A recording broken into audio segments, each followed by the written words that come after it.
What's good, Wagering World? It's your boy Five Star in Vegas, broadcasted live as always from beautiful Summerlin, Nevada, in my backyard. Glad to be with you guys. I'm gonna start getting more shows out to you daily. Hey, it's us versus the machine. Let's kick it right off and let's get to the past. Last night we had two upsets, as the book does pretty well. As the two dogs not only cover, but they both come through. Let's first start off game two. Out in Boston, Celtics with a stinker, kind of similar like the stinker that they put up in game two against the Miami Heat. One thing that I will say about the Cavaliers, they do play the Celtics really well. If you look at their past 10 games against them, they've only been blown out once, and that was game one. Don't be surprised if game three, home Cleveland crowd won. I think that Cleveland might can get it done again. I think they're going to push the Celtics a lot farther than people think. I have a futures ticket on the Cavs to win the East at a nice number. I posted it on X when the playoffs first started, and they had a hard time with the Magic, and I kind of backed up off them, but I still have that ticket in my pocket. They have a dynamic scorer and playmaker in Donovan Mitchell, who's going to always keep your team in games. I love the way that he played the game last night with getting everyone involved early in the first half, facilitating, building his teammates' confidence, and then he took over the game in the second half. So just a great job by Donovan Mitchell. Great job by the Cavaliers.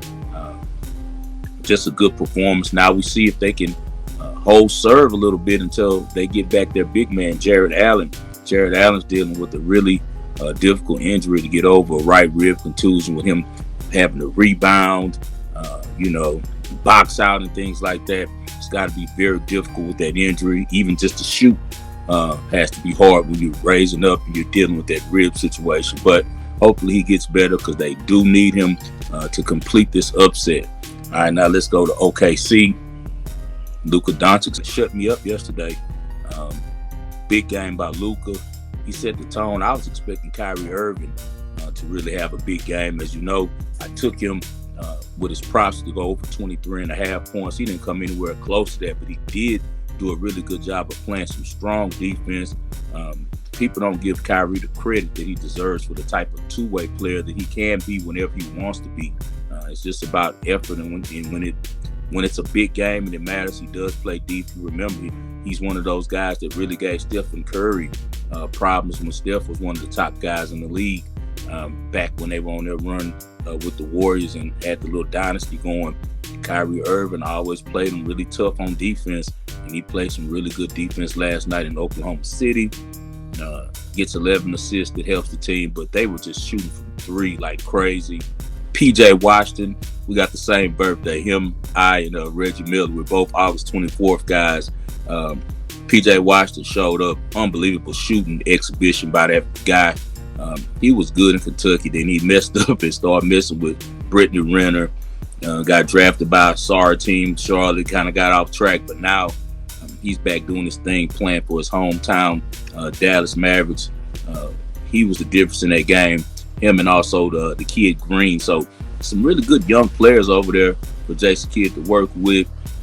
Luka steps up, has his best playoff performance that I've seen this year. Made some really big plays for them and really just set the tone early. So great job right there by the Dallas Mavericks.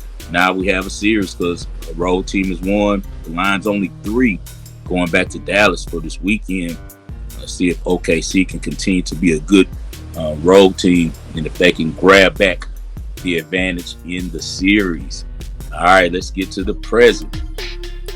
All right, tonight we got the New York Knicks going to Indiana. As you know, the Knicks are really banged up, super banged up. A lot of issues with depth over there. You guys know I've been on the Pacers, even though they're down 0-2. I'm not moving, and when I get into the future, I'll tell you a little bit why I still like the Pacers. But tonight, I'm definitely leaning Pacers -7. I think that crowd's going to be electric at that field house, and I think that Indiana gets their first win in this series. We'll break it down a little bit more later in the show as I get to who got the props. In the second game, we'll have the Denver Nuggets, the defending champions, in a must-win spot. They're down 0-2. If they go down 0-3, it's practically over. So we're going to get the best effort out of Denver tonight. The problem is Jamal Murray. As we know, Joker is not the guy that people think he is. I'll put it like that. He has all these MVPs. He does all these stats and these numbers. But at the end of the day, the team goes to Jamal Murray. Joker is a perfect example of why I put Kobe Bryant as the best player of all time. The reason why is you look at guys like Joker, who's won MVPs. You look at guys like Jordan, who's won 6 championships. You look at guys like Magic, who's won 5 championships. You look at Steph Curry, who's won 4 championships. All of these guys had really good teams around them, and they could not win without certain stars. Steph has no championships without Clay and Draymond. Jordan has no championships without Scottie Pippen. Okay? Look at Kobe Bryant.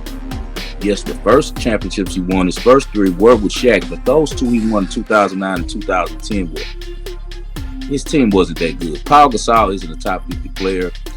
Paul Gasol was a great talent, but he wasn't one of the top big dogs in the league. You look at the roster around him, he was playing with guys like Jordan Farmer, Trevor Ariza, Ron Artest. Like, Kobe carried a team to back-to-back championships. Every night is being the sole leader of that team, the sole guy, the sole Hall of Fame, the sole All-Star on that team. And I think that that carries a little bit more weight. We find Jokic is in that similar situation. Without Jamal Murray, he's nothing. Jamal Murray is hurt. Without Jamal Murray, he doesn't win playoff series. So I expect the Timberwolves to finish these guys off in 4, actually. All right, it's time to get to one of my favorite segments of the show, and that's who got the props. We got a really great menu tonight. The New York Knicks and Indiana Pacers series has been a series that's just heaven for people who love to bet props. I found a bigger advantage betting props in the NBA than I could ever imagine betting on the sides. The sides are very tricky. You got so much things going with the refs, so many variances that are going on when it comes to betting the NBA. I just don't like it. I call it the no bank account league. So the props have been a really better way for me, just dealing with one player and what's their motive for tonight.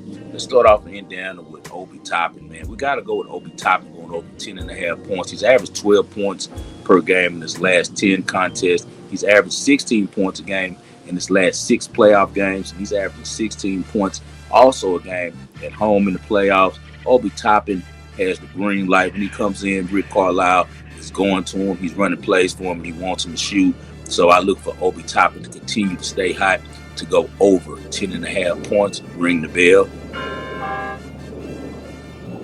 Another Pacer who's been playing really well is Andrew Nembhard.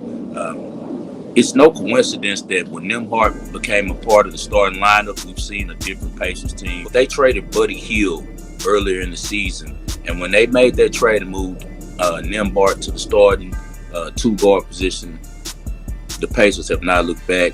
Great player. When he was in college at Gonzaga, he was really good. I covered him. This guy is an ultimate competitor, plays tough defense, good shot maker, great decision maker, because he's actually a point guard himself, even though he's playing off guard because he's next to Halliburton. But I really like Andrew Nembhard. He's averaged 13 points in his last 10 games, 14 points in the playoffs, and in his 3 playoff home games, he's averaged 15 points a game. So I think the books are giving us a lovely price right here at 10.5 points at -115. So we'll definitely be on that. Also, I'm going to be on my guy Ben Shepherd over 1.5 threes. We get a plus money at +118. Some shops I've seen as high as +124. Ben Shepherd is a really good player. As the years pass by, I think that he's going to end up really cracking that starting lineup. I really think that he's going to be a factor for this team moving forward in the next couple seasons, man. He was a really confident scorer. Coming out of Atlanta, went to Belmont, a little bitty school in the Missouri Valley Conference that scores a lot of points and gets up and down the court. But this kid is a great shooter, got some length at 6'6".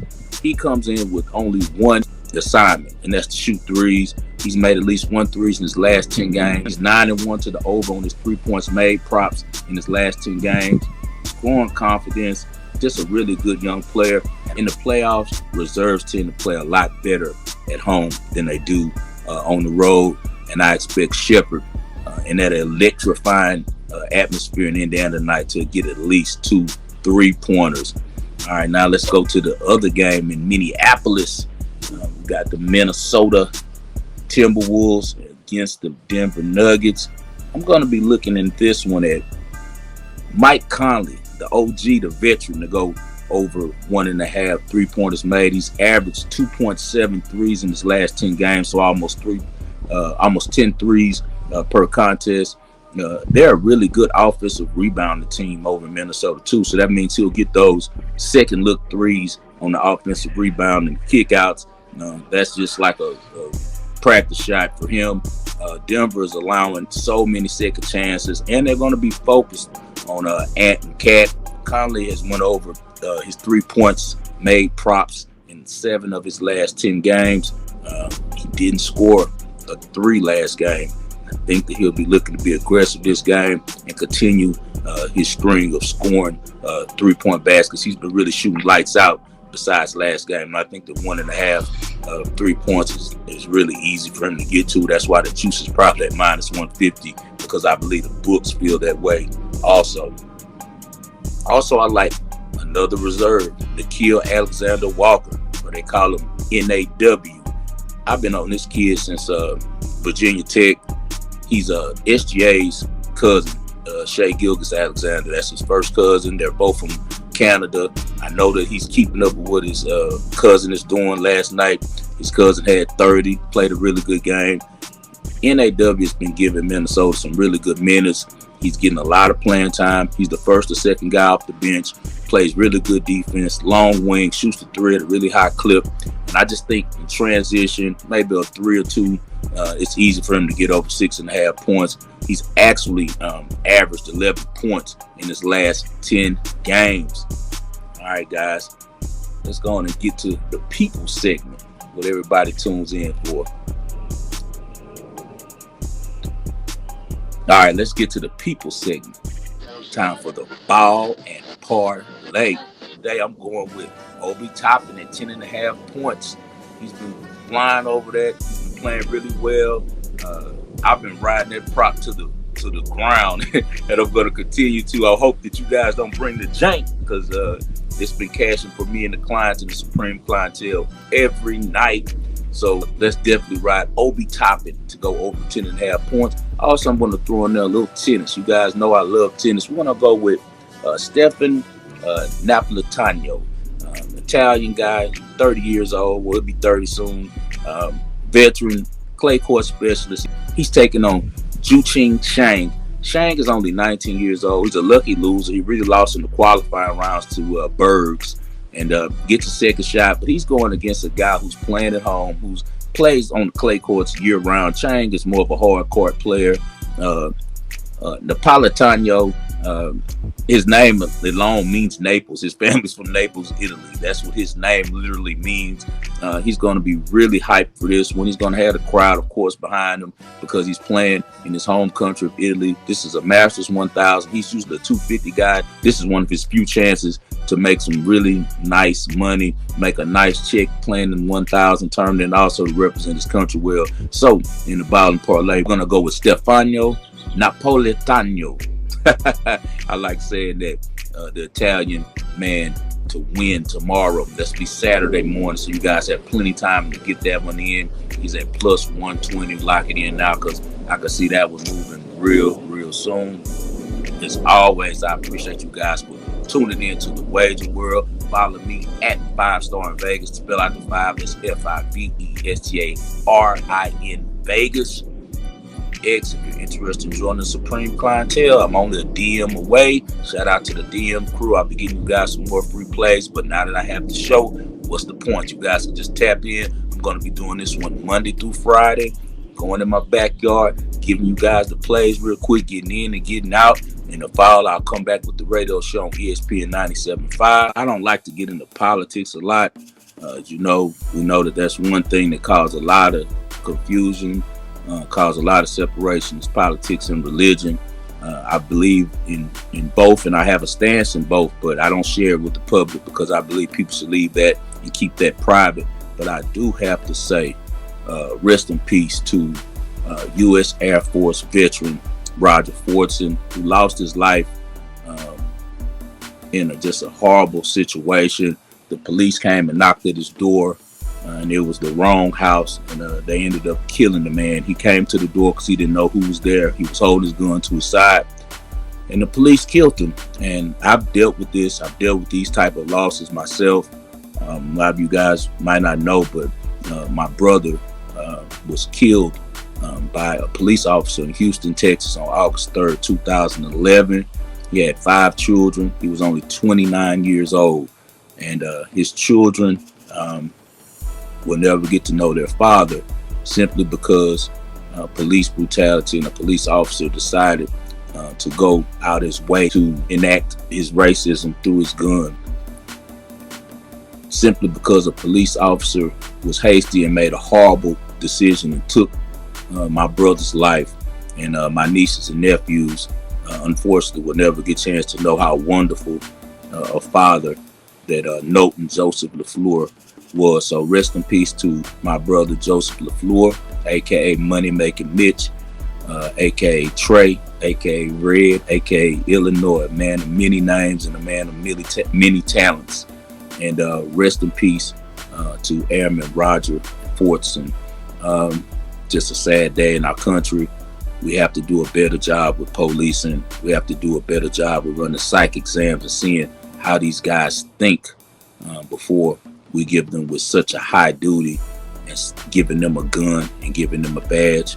As always, this show is dedicated to my father, John H. Lindsay, the greatest Houston sports fan I know. I do this for you, Dad. I see you guys on Monday. This is the Wagering World.